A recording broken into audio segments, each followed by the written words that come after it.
Boa noite a todos, todas e todes, como a gente aprendeu hoje. Eu vou falar hoje aqui um tema que não é acadêmico, um tema que não é especialidade, mas é um tema importante para todos nós, que é a alimentação, porque todos nós nos alimentamos, precisamos nos alimentar, né? E hoje em dia a gente escuta muito falar de comida saudável, alimentação saudável, o que pode comer, o que não pode. E às vezes isso fica meio inatingível, meio complicado, né? E a alimentação é uma coisa tão importante, tão próxima de nós no dia a dia, que a gente precisa simplificar esse conceito, né? Nós temos três principais refeições no dia, pelo menos aqui no Brasil, assim, que eu saiba, né? Não sou da área de gastronomia, não sou da área de nutrição, mas pelo que eu conheço, assim, é café da manhã, almoço e o jantar. E eu gostaria de focar mais no almoço, que eu acho que é o que todos nós não deixamos de realizar. Por mais que a nossa vida seja corrida, por mais que a gente não consiga almoçar naquele horário padrão das 12 horas, 13 horas, né? Às vezes vamos almoçar no meio da tarde, no fim da tarde. Mas eu acho que é uma refeição interessante para a gente comentar. Por quê? Porque, primeiro, eu acho que a maioria de nós aprendemos a cozinhar com as nossas famílias, com as nossas mães, com as nossas tias, com as nossas avós, né? E cada um tem o seu jeito próprio de preparar o alimento, né? Por exemplo, o casamento perfeito da refeição brasileira é o arroz com feijão. E o prato brasileiro que mais representa a nossa cultura é a feijoada, acompanhado da caipirinha, lógico, mas hoje nós não vamos falar da bebida, vamos falar só da comida. O arroz com feijão, esse casamento perfeito. Como é que a minha mãe prepara o arroz? Como é que a minha sogra prepara um arroz? Como é que a minha vizinha prepara um arroz? Cada um tem a sua particularidade, o seu jeito. Mas tem uma coisa importante para a gente tornar o arroz saudável, que é usar um tempero natural, que aqui no Brasil ainda é uma coisa abundante. A gente encontra numa feira livre, a gente encontra no mercado os temperos naturais. Alho, cebola. Hoje a gente tem vários tipos de óleo, óleo de girassol, óleo de linhaça, óleo de milho, né? O óleo de soja ele não é tido como tão saudável. Então, na hora de preparar, por exemplo, o arroz, que é um item básico da nossa refeição do almoço, a gente pode escolher preparar com temperos naturais. A mesma coisa o feijão. O mais tradicional é o carioquinha, né? Temos o feijão preto da feijoada, temos o feijão fradinho, vários outros tipos de feijões, e a gente também pode eleger prepará-lo com temperos naturais. Alho, sal, cebola. Por exemplo, o feijão nordestino, eles colocam tudo. Pimentão, coentro, coloral. Eles vão colocando tudo, né? O sabor fica diferente, fica mais acentuado do que o feijão paulista aqui, que a gente põe alho, cebola, às vezes põe um paio, coloca umas folhinhas de louro para cozinhar, é o feijão paulista. É um outro tipo de sabor. E é bacana a gente conhecer a história de como preparar um alimento e trazer isso para esse conceito do alimento saudável, porque hoje em dia a população brasileira está muito obesa, os temperos industrializados eles são terríveis para a nossa saúde, para a saúde do coração, para a saúde do estômago. Então, quando a gente decide, quando a gente entende de fato o que é uma alimentação saudável, você passa a ter novos hábitos, principalmente no preparo. Quando você, quando você vai a um restaurante, por exemplo, você escolhe lá o que você vai colocar no seu prato de um buffet. mas você não teve a oportunidade de escolher a forma como foi preparado cada item que você está escolhendo no restaurante para sua refeição. Quando você escolhe preparar na sua casa, você tem essa autonomia, esse controle. Você vai escolher a forma como vai ser preparado esse alimento. Então, você vai escolher se você vai usar um produto natural, um tempero natural, se você vai usar um tempero industrializado, se você vai comer carne vermelha, se você vai comer carne branca, se você vai comer o peixe, você tem essa autonomia. E eu acho que é isso que a gente precisa incorporar. A gente trazer essa autonomia para o nosso dia a dia, porque a refeição é uma coisa do dia a dia, e isso vai trazer reflexo na nossa saúde física, vai trazer reflexo na nossa saúde financeira, né? Porque comprar os ingredientes em casa, preparar comida em casa é mais barato do que fazer uma refeição de almoço todos os dias fora, por exemplo. Ainda que alguns de nós, a empresa pague lá o ticket de alimentação, alguma coisa, mas o preparo da nossa alimentação em casa é mais saudável.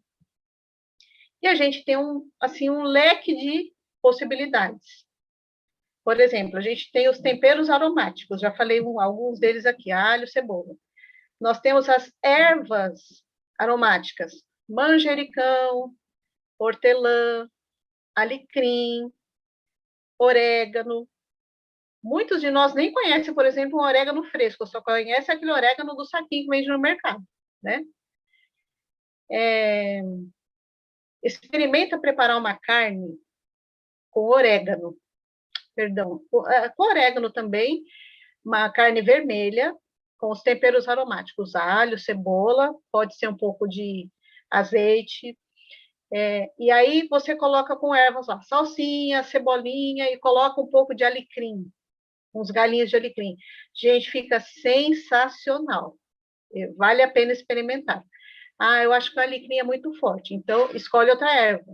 2, 3 folhinhas de louro, alguns galinhos de coentro, alguns galinhos de salsinha, aquele tempero natural que você gosta. Se você é uma pessoa mais ousada, você vai experimentar sabores que você desconhece, né? Então, por exemplo, aqui na região do Sudeste, aqui da região de São Paulo, não é muito comum a gente usar o coentro no preparo dos alimentos. Mas aquela pessoa que tem o paladar mais apurado, que gosta de experimentar sabores diferentes, pode colocar um coentro, pode colocar um alho poró.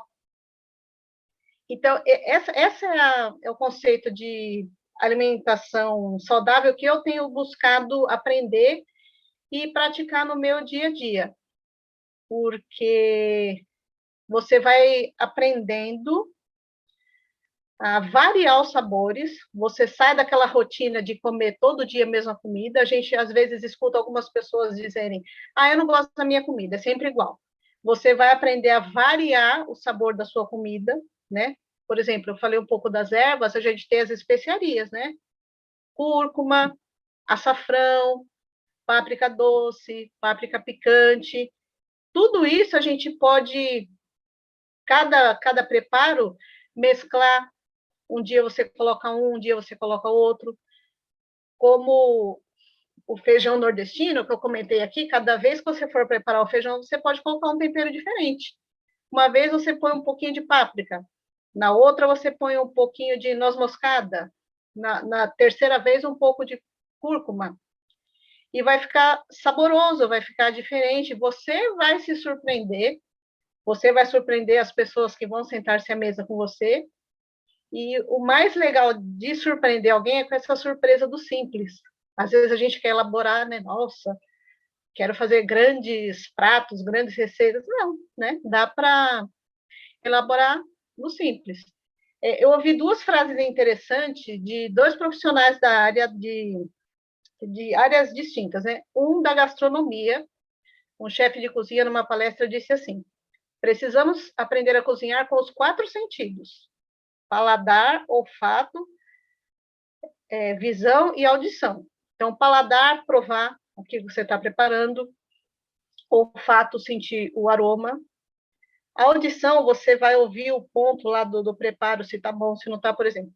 Quando a carne está refogando, ela reproduz um som. Quando a carne está fritando, ela reproduz outro som. Então, aprender cozinhar com a audição, uma coisa bem interessante. E a outra frase foi de um médico. Ele disse a seguinte frase: vá mais à feira e menos ao mercado. O que ele quis dizer? Coma mais produtos naturais e menos produtos industrializados. E esse mesmo médico completou: a hierarquia da alimentação é a dona de casa, a nutricionista e, por último, o médico. Por quê? Porque a dona de casa que está ali no dia a dia no preparo do alimento. A nutricionista vai te orientar as suas necessidades nutricionais, se você tem algum tratamento de saúde, ou se você quer mudar seus hábitos alimentares, ela vai te orientar naquelas questões nutricionais. E o médico, ele vai tratar da sua doença com remédio, porque a primeira coisa que ele vai fazer é te tirar da crise, te tirar da dor, te tirar do mal-estar, do desconforto, ele vai te tratar com remédio. Então, este médico disse essa frase que eu achei bem interessante: vá mais à feira, menos ao mercado, e a hierarquia da alimentação é a dona de casa, a pessoa que prepara o alimento na sua casa, pode ser um homem, pode ser uma mulher, não importa. A nutricionista e, por último, o médico. Então, esta é uma reflexão que eu gostaria de trazer para vocês. É um assunto que não é acadêmico, não é um assunto técnico, mas é um assunto muito próximo e muito caro a todos nós, todos os dias. Então, eu deixo aqui esse convite, né, de você buscar, na hora de preparar o seu alimento, quando você for fazer a lista de compras, faça a lista de compras e vá à feira. Use os produtos naturais e se surpreenda com o resultado. Obrigada. Boa noite, pessoal. Meu nome é Silvana. Hoje eu vou falar um pouquinho para vocês sobre as vantagens do SUS. Não as vantagens, mas assim, razões para a gente valorizar o SUS. E vou começar com umas historinhas pessoais. Eu lembro quando eu era criança, eu morava em Brasília, e não sei se vocês conhecem Brasília, mas a gente divide o plano piloto entre Asa Norte e Asa Sul. E eu sempre morei a vida inteira na Asa Norte. E ali na 704 Norte ainda tem um posto de saúde. E sempre que eu precisava de um pediatra, de nutricionista, tomar vacina, era tudo lá. E até hoje, quando eu penso em tomar uma vacina, eu vou naquele postinho da 704 Norte. Qualquer vacina que seja, pode ser antitetânica, pode ser da Covid, pode ser febre amarela, gripe, qualquer coisa. Além desse postinho, tem um hospital de referência em Brasília, que é o Agarram, é o Hospital Regional da Asa Norte. Ele é, ele é referência em queimaduras, em tratamento de queimaduras. Eu acho que foi em 1999, eu queimei as duas axilas fazendo uma depilação, queimei com cera. E foi uma queimadura muito séria. Foi uma queimadura já de segundo grau. Eu ainda tenho as cicatrizes, eu tenho as marcas. Só que assim, eu fui em diversos dermatologistas, nenhum tratamento funcionou. Fui no Agarram, o dermatologista de lá me passou um tratamento e em uma semana eu estava boa. As cicatrizes ficaram lá, claro, mas as casquinhas da queimadura todas foram embora em uma semana. E entre isso tem várias outras histórias de gente que se trata no SUS todos os anos. São milhões de pessoas. Na verdade, todos nós, de forma direta ou indireta, utilizamos o SUS. Então eu trouxe aqui umas 7 razões, uns 7 motivos para a gente valorizar um pouquinho mais o nosso Sistema Único de Saúde. Em primeiro lugar, acho que todo mundo já sabe, mas vamos salientar aqui que é o maior sistema de saúde pública do mundo. Existe saúde pública na Inglaterra, se eu não me engano, no Canadá também, mas o maior do mundo continua sendo o nosso SUS. Ele atende mais de 200 milhões de pessoas. E 80% delas dependem exclusivamente dele para qualquer tratamento de saúde.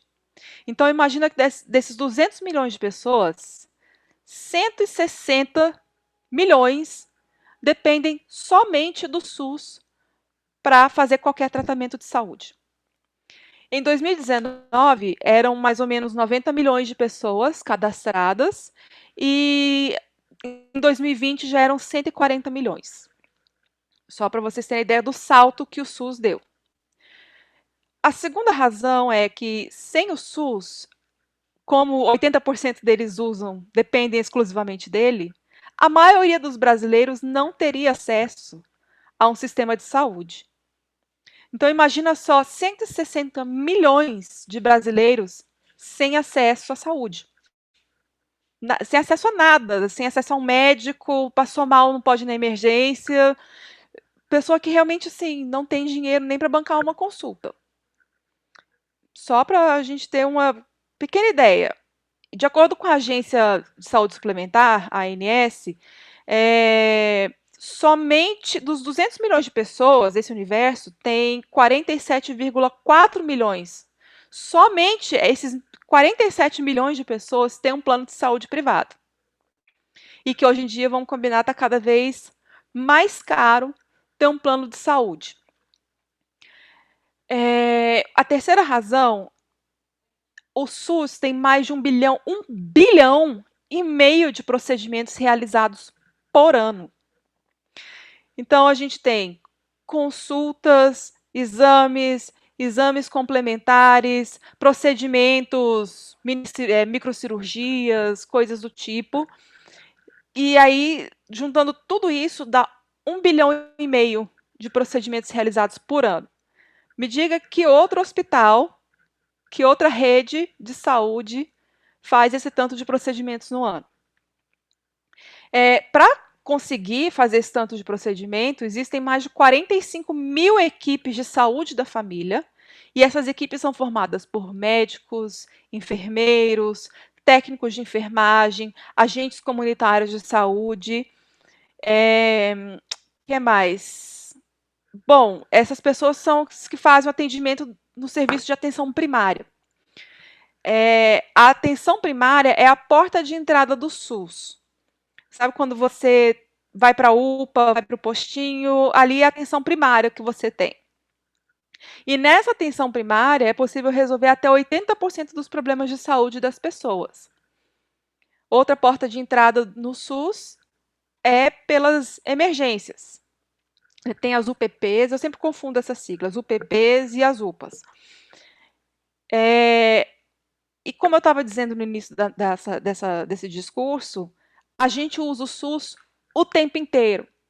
Mas como assim? Eu nunca vou no hospital do SUS. O que eu vou fazer? Como é que eu uso o SUS o tempo inteiro? É porque o SUS não é só hospital. Por exemplo, a vigilância sanitária, controle de água potável que chega nas nossas casas, fiscalização de alimentos nos supermercados, lanchonetes, restaurantes que a gente utiliza diariamente, fiscalização de espaços públicos como aeroportos e rodoviárias. Tudo isso é o SUS. A vigilância sanitária de zoonoses, aquela vacina antirrábica que tem todo ano, em agosto, castração, controle de pragas, prevenção e controle de doenças de animais urbanos e rurais. Tudo isso também é de responsabilidade do SUS. Outra competência do SUS é a prevenção, o controle e tratamento de doenças crônicas por meio das equipes de estratégia da saúde da família, além do tratamento oncológico nos mais diversos níveis.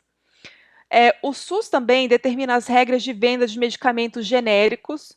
Todo mundo aqui já comprou medicamento genérico, e procedimentos médicos como a doação de sangue, a doação de leite humano, a quimioterapia, o transplante de órgãos, tudo é regulamentado pelo SUS. Além disso, internacionalmente, o SUS é exemplo de excelência na assistência e tratamento de pessoas com AIDS ou HIV. O próximo motivo para você valorizar ainda mais o SUS é que é o único sistema de saúde que leva atendimento médico para o campo. Quando a gente vai lá para o meio do mato, na Amazônia, ou quando a gente vai para umas áreas mais rurais, eu acho, eu posso dizer com total certeza, pelo menos 99% de certeza, que não tem assistência médica privada nessas cidades. É o SUS que está lá atendendo os povos do campo, dos rios, das florestas. Então, a gente tem equipes de saúde fluvial, unidades básicas de saúde fluviais, subsistema de atenção à saúde indígena e as unidades básicas de saúde indígena também, que atendem populações ribeirinhas e indígenas em regiões de difícil acesso do país. Então, é o SUS que está presente em todos os cantos. Fale bem ou fale mal, ele está presente, ele existe. A gestão é outro problema, mas o SUS existe e funciona. O próximo motivo é acesso a medicamentos gratuitos. Vez ou outra a gente vê na televisão que está faltando remédio na farmácia, está faltando remédio de. Está faltando insulina, está faltando remédio para hipertensão, mas de fato, o fato é que as pessoas realmente conseguem medicamentos gratuitos. E principalmente a farmácia de alto custo.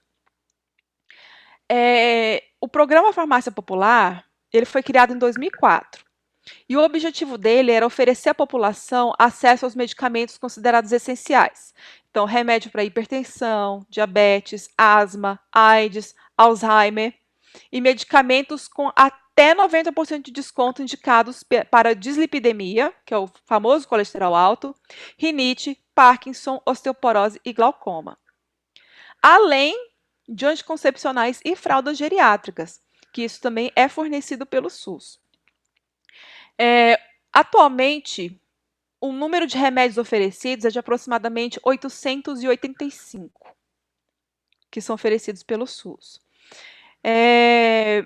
Mas, em razão dos cortes, após a presidenta Dilma Rousseff ter saído do poder, a farmácia popular deixou de atender mais de 7 milhões de brasileiros.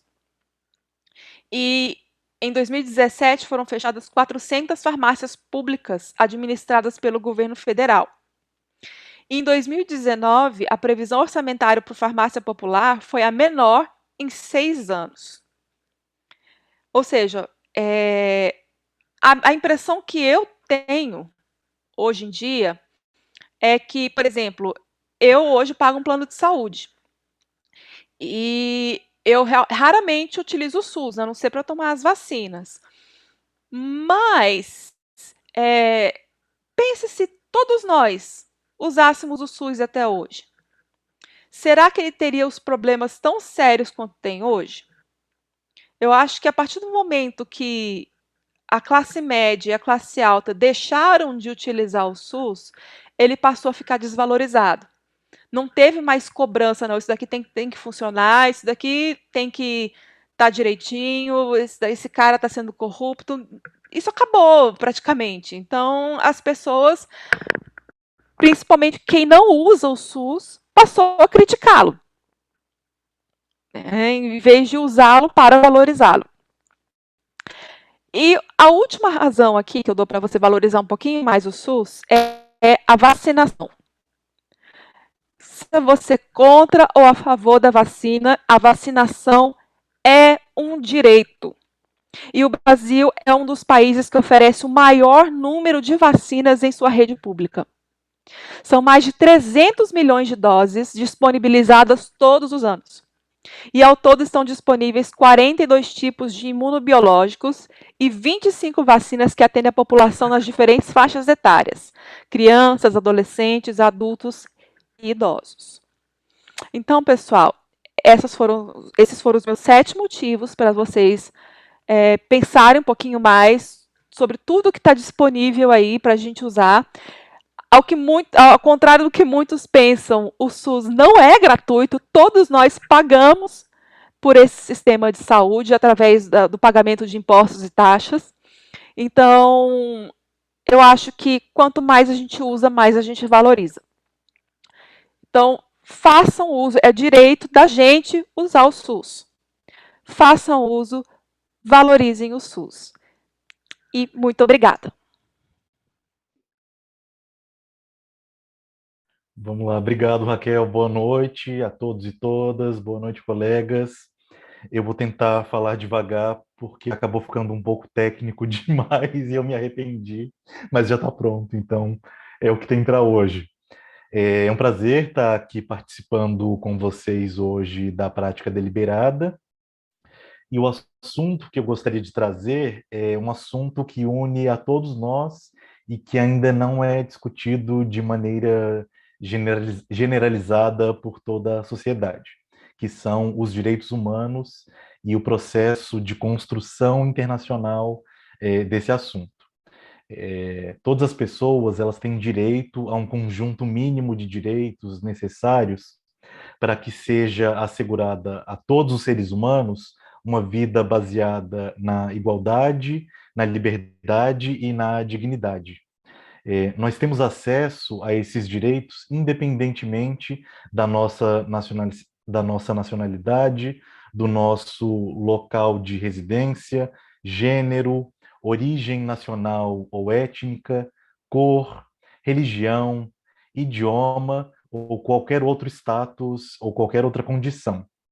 Os direitos humanos, a gente diz que eles são interrelacionados, interdependentes e indivisíveis. Isso é porque nós entendemos que os avanços em um direito, eles facilitam o progresso dos demais direitos. Então, os direitos humanos, eles são compreendidos como direitos fundamentais, em que as pessoas são titulares desses direitos simplesmente pelo fato de serem humanas. O conceito de direitos humanos se baseia na crença de que todas as pessoas têm direito de usufruir esses direitos sem nenhum tipo de discriminação. Então, a base histórica do marco dessa conceituação de direitos humanos, ela nasce com a Segunda Guerra Mundial, que trouxe à comunidade internacional a preocupação de que o respeito pelos direitos humanos não deveria ser responsabilidade apenas do Estado-nação, e que, portanto, deveriam ser criados mecanismos que possibilitassem uma proteção internacional dos direitos humanos.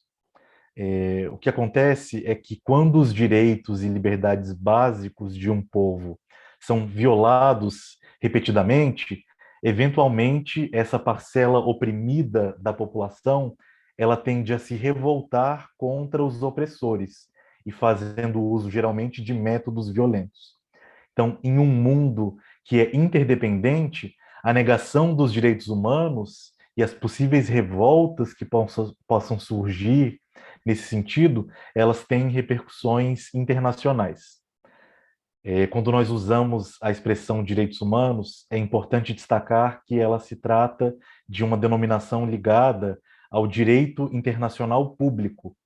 Quando se fala em direitos humanos, nós estamos falando em direitos que são assegurados no âmbito internacional, ou seja, é uma menção à proteção internacional da pessoa humana, que encontra marco normativo nas declarações e tratados internacionais sobre essa matéria.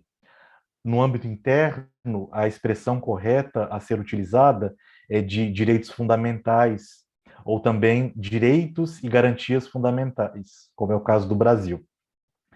É importante lembrar também que até pouco tempo atrás nós utilizávamos a ideia de gerações de direitos humanos, e elas tinham o objetivo de dividir os direitos humanos em 3 gerações baseadas nos momentos históricos em que esses foram adotados. A primeira geração, ela diz respeito aos direitos associados à noção de liberdade. Então, esses são os direitos que nós chamamos de civis e políticos. Esses direitos eles estão ligados à Revolução Francesa e à Revolução Americana. Os direitos civis e políticos são considerados negativos ao Estado, porque no sentido em que o exercício deles só ocorre a partir da não ação do Estado para impedir o exercício desses direitos. A segunda geração diz respeito à ideia de igualdade, que são os direitos econômicos, sociais e culturais. Essa geração ela tem o seu surgimento no século XX, a partir da emergência do Estado Social. Os direitos econômicos, sociais e culturais são considerados programáticos ou positivos, uma vez que o exercício deles só ocorre a partir da ação do Estado. Por fim, a terceira geração se conecta à ideia de fraternidade, e entre esses direitos nós podemos mencionar o direito ao desenvolvimento, à paz, ao meio ambiente, à comunicação e ao patrimônio comum da humanidade. Esses direitos surgiram historicamente após a Segunda Guerra Mundial. E nesse mesmo contexto, após a Segunda Guerra Mundial, foi criada a Organização das Nações Unidas. E nesse processo de criação da ONU, se iniciou um processo de intensificação e desenvolvimento da internacionalização da proteção dos direitos humanos, no contexto de uma nova ordem internacional, caracterizada nas relações internacionais por preocupações que incluem a manutenção da paz, o desenvolvimento de relações amigáveis entre os Estados, por meio da cooperação internacional nas áreas econômica, social e cultural, e também uma ordem marcada por uma preocupação em proteger os direitos humanos no plano internacional. Então, nesse contexto, em 1946, a ONU criou a Comissão de Direitos Humanos, com o propósito de construir um marco legal para a proteção dos direitos e liberdades fundamentais. O escopo da comissão foi ampliado com o passar dos anos, permitindo que esse órgão possuísse competência para responder por uma ampla gama de problemas sobre direitos humanos, além de poder estabelecer padrões para reger a conduta dos Estados. Ademais, a comissão funcionava como um fórum para que países, grupos não governamentais e defensores de direitos humanos de todo o mundo pudessem expressar coletivamente as suas preocupações. A carta que constituiu a ONU, ela apresenta uma falha no sentido em que menciona direitos humanos, porém não define o que são direitos humanos. E isso, obviamente, não exclui o papel e o valor da carta em fomentar o processo de internacionalização dos direitos humanos. Contudo, essa ausência de conceituação fez com que surgissem na comunidade internacional anseios e esforços de definir e elencar quais seriam esses direitos humanos. Então, nesse contexto, por meio do trabalho desenvolvido pela Comissão de Direitos Humanos, foi aprovada pela Assembleia Geral da ONU, em 10 de dezembro de 1948, a Declaração Universal dos Direitos Humanos, que é o marco normativo fundamental do que veio a se chamar posteriormente como o Sistema Global de Proteção dos Direitos Humanos. A declaração, ela tinha como propósito inicial estabelecer as condições mínimas em que a proteção dos indivíduos deveria ocorrer em todos os países, funcionando como uma espécie de paradigma ético e moral desses direitos. A declaração abriu caminho para que, em 1966, fossem adotados dois importantes instrumentos para a promoção e proteção dos direitos humanos, que são o Pacto Internacional sobre Direitos Civis e Políticos e também o Pacto Internacional sobre Direitos Econômicos, Sociais e Culturais, que, ao contrário da declaração, são instrumentos internacionais juridicamente vinculantes. Com o passar dos anos, os documentos juridicamente vinculantes foram se multiplicando para proteger os direitos humanos.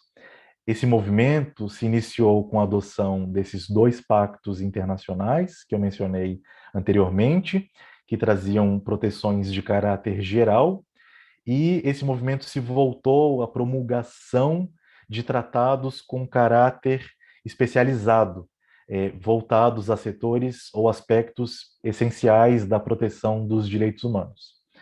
Hoje, a ONU conta com convenções para a proteção de diversos grupos, que são mulheres, crianças e adolescentes, pessoas com deficiência, trabalhadores migrantes, e também possui tratados para a proteção de alguns assuntos especiais, como a proteção contra a discriminação racial, o desaparecimento forçado e a tortura.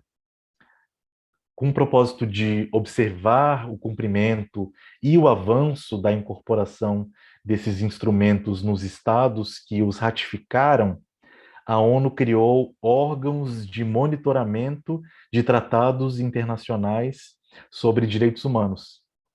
Atualmente, há 10 órgãos que monitoram a implementação dos dispositivos desses documentos que foram mencionados. O papel dos órgãos de monitoramento é acompanhar e avaliar a implementação pelos Estados-partes das obrigações que foram adquiridas a partir da implementação desses documentos internacionais. Cada comitê é composto por peritos independentes de reconhecida competência na área de direitos humanos, que são indicados e eleitos para mandatos com duração de 4 anos. Além dessas disposições, os comitês recebem relatórios periódicos dos estados que devem ser enviados a cada 4 anos a esses órgãos de monitoramento, em que são informados os avanços e os desafios na implementação desses direitos. Em resumo, esse foi uma pequena parte desse processo que dura 7 décadas já de congregação de todas as nações do mundo para a tentativa de construção do mundo mais igualitário, livre e fraterno. Eu agradeço a oportunidade e devolvo a palavra a você, Raquel.